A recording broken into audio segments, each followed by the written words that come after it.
નમસ્કાર.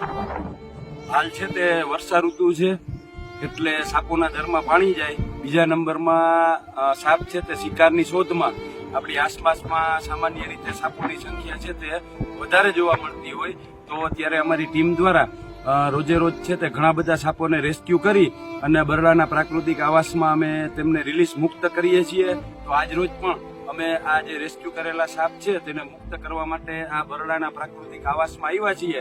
તો આજે જે સાપને રિલીઝ કરવા આવ્યા છીએ આ સાપ બિનઝેરી સાપ છે, હજી બેબી છે અજગરનું, અને એને આપણે બરડાના પ્રાકૃતિક આવાસમાં આપણી સાથે વન વિભાગના કર્મચારી રામદેવભાઈ કોટા સાહેબ છે. તો એમને કહીશ કે એમના હાથેથી આ બેબી પાયથનને છે તે મુક્ત કરે. આ ઓલરેડી નોન વેનમસ એટલે કે બિનઝેરી સાપ હોય છે, પણ છતાંય લોકો એને મારી નાખતા હોય. અને એમાં પણ આજે ખાસ એ વાત કરવાની કે આજ 2 તારીખ એટલે ઓક્ટોબર મહિનાની 2 તારીખથી 8 તારીખ સુધી વન્ય પ્રાણી સપ્તાહ તરીકે ઉજવાય છે. તો આવા વન્ય જીવો આપણને કોઈ રીતે નુકસાનકારક નથી, ઉલટાના ફાયદાકારક છે અને આપણને ખૂબ જ ઉપયોગી છે.